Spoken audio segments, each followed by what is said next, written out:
Hello, everyone, and welcome back to the Listen to Talk English podcast. I'm Luna. And I'm Roy. Great to be here with you all today. It's wonderful to be back, Roy. How have you been? I'm doing well, thanks, Luna. It sounds lovely. Absolutely. Well, today we have a topic that's really important for language learners, isn't it, Luna? Something that many of you probably think about. That's right, Roy. We're going to talk about how you can practice English by yourself. We know that not everyone has a language partner or a class every day, but that doesn't mean you can't make great progress on your own. Exactly. Practicing alone is a fantastic way to improve because you can focus on exactly what you need to work on, go at your own speed, and do it whenever you have free time. It gives you so much flexibility. And it can also build your confidence because you're not worried about making mistakes in front of others. You can just experiment and learn. So, where should someone start, Luna, if they want to practice English by themselves? What's one simple thing they can do? A very simple but effective thing is reading aloud. Find a book, an article, maybe even a script from a show you like, and read it out loud. Reading aloud. That's a great one. Why is that helpful? Well, it helps with several things. First, it improves your pronunciation. You hear yourself speaking, and you can try to make your English sound more natural. It also helps with fluency, making your speech smoother and less hesitant. I see. It's not just reading with your eyes, but using your mouth and ears too. Exactly. And you can start small. Maybe just a paragraph or two each day. As you get more comfortable, you can read for longer periods. What kind of things should people read? Anything they find interesting. That's the most important thing. If you like cooking, read recipes. If you like sports, read sports news. At an intermediate level, you can probably handle simplified readers, short stories, or articles on familiar topics. Don't choose something too difficult at first, or you might get discouraged. Good point. Starting with something you enjoy makes it feel less like work. Okay, so reading aloud is one method. What's another tool people can use? And language learning apps are incredibly popular and useful for solo practice. Apps like Duolingo, Babbel, Memrise, there are so many now. Oh yes, apps are great for vocabulary and grammar practice. They make it feel like a game, which can be very motivating. They do, and many of them include listening and speaking exercises too. You can practice forming sentences, learning new words, and improving your listening comprehension, all within the app. They break things down into small, manageable lessons. And you can use them anywhere, on the bus, during your lunch break, while you're waiting for something. Just a few minutes here and there can add up. Consistency is key, isn't it? Even 5 or 10 minutes of practice with an app every day is better than one long session once a week. Definitely. All right, so we have reading aloud and using language apps. What about something for improving listening skills and getting used to natural English? Watching movies and TV shows is a fantastic way to do this. Ah, yes. And for intermediate learners, I recommend starting with English subtitles. Absolutely, Roy. Watching with English subtitles helps you connect the spoken words with the written words. It improves your listening comprehension and also helps you learn new vocabulary and see how words are used in context.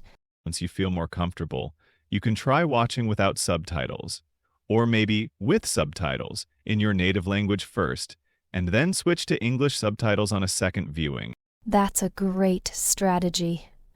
And again, choose shows or movies you are interested in. Don't force yourself to watch something you find boring, even if it's in English. There is so much content available now. And pay attention to how native speakers talk, their intonation, their speed, common phrases they use. You can even try repeating some lines to yourself to practice your speaking. That's a good idea. Shadowing, it's sometimes called. where you try to speak along with the actors. It's challenging but very effective. Okay. What else can intermediate learners do on their own? Listening to podcasts, just like this one. A little self-promotion there, Luna? Well, why not? Podcasts are excellent for listening practice. You can listen while you're doing other things, exercising, cleaning, commuting. And there are podcasts on every topic imaginable, so you can find something you genuinely want to listen to.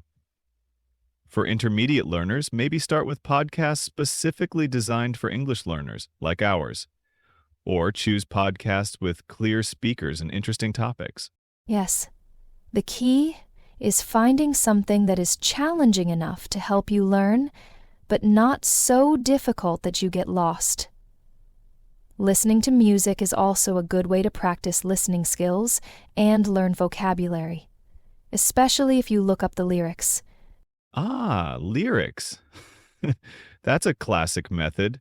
I remember doing that myself when I was learning English back in Madrid, trying to understand the words to my favorite songs. It makes it fun, doesn't it? Okay, moving on from listening and reading, what about writing? Writing is crucial for solidifying grammar and vocabulary. A simple way to practice writing by yourself is to start a journal. Journal. That's a wonderful idea, Roy.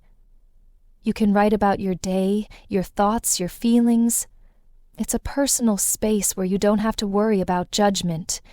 Exactly. You can write as much or as little as you want.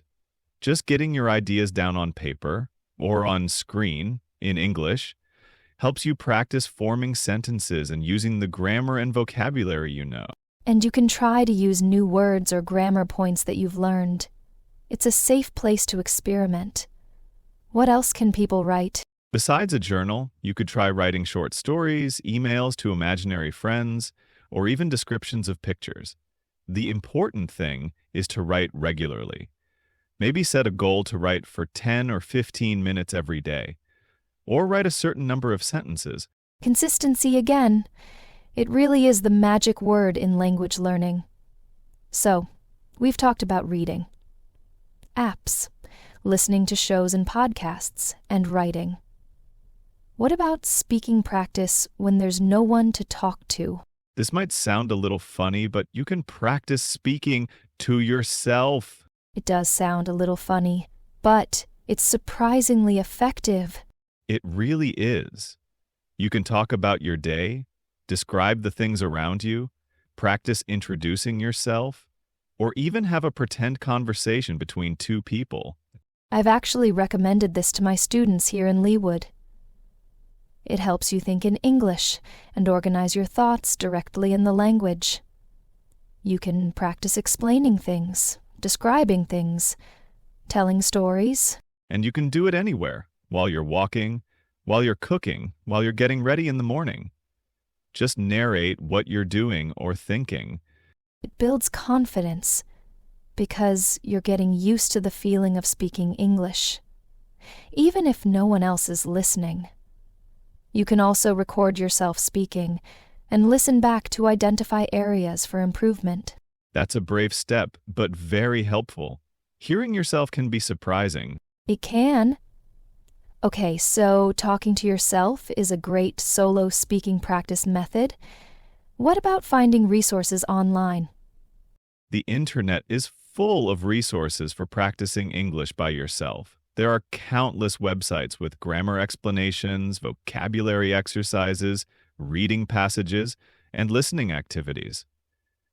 And YouTube is a gold mine. You can find channels dedicated to English learning, with lessons on everything from pronunciation to complex grammar points. You can also watch vlogs, tutorials, or educational videos on topics you like, just to get more exposure to spoken English. That's true. You can tailor your online practice to your specific needs and interests. If you're struggling with a particular grammar point, chances are there's a website or video explaining it. Just be sure to find reputable sources. Look for channels or websites run by qualified teachers or institutions.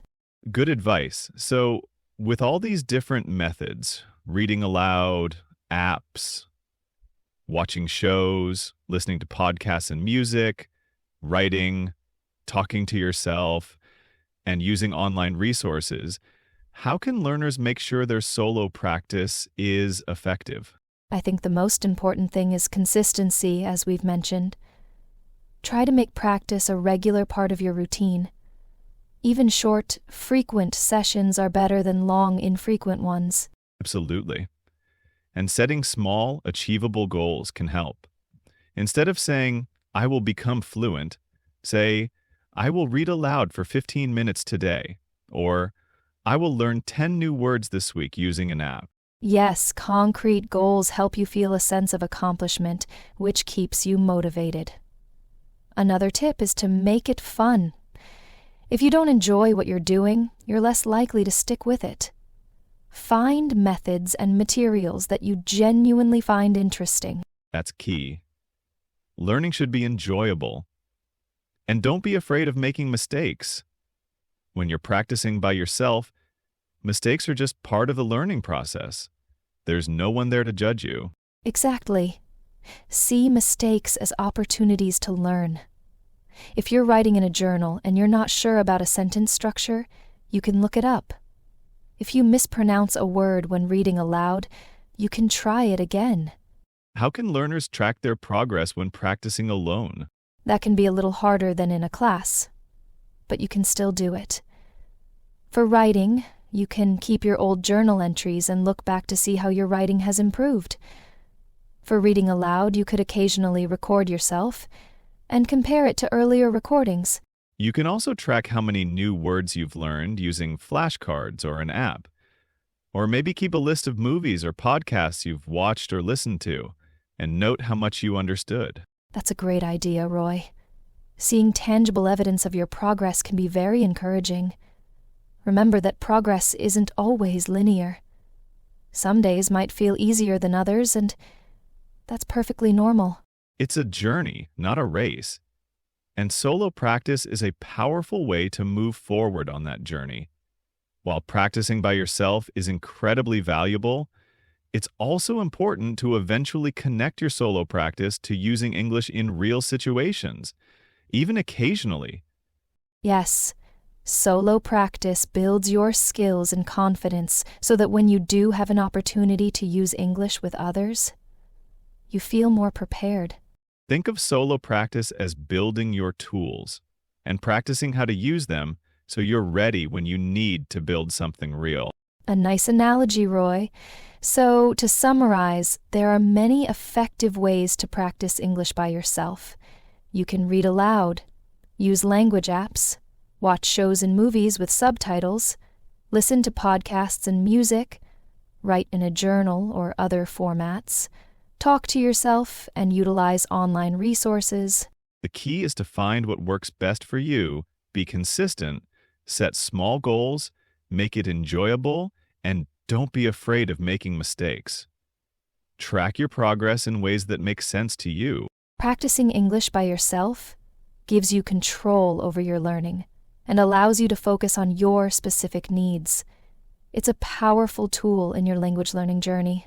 And we hope this episode has given you some practical ideas to help you practice English on your own. Remember, every little bit of practice helps. Absolutely. Now, we'd love to hear from you. How do you practice English by yourself? Do you use any of the methods we talked about? Or do you have other creative ways you practice alone? Please leave a comment below and share your tips and experiences. Your ideas could help other learners in our community. And if you found this episode helpful, please give it a thumbs up and subscribe to the Listen to Talk English podcast channel. We release new episodes regularly with tips and discussions to help you improve your English. Subscribing helps us know that you like our content and want to see more, and it makes sure you don't miss our future episodes. Thank you so much for listening today.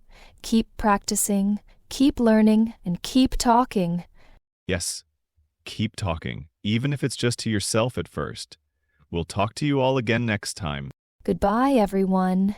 Bye for now.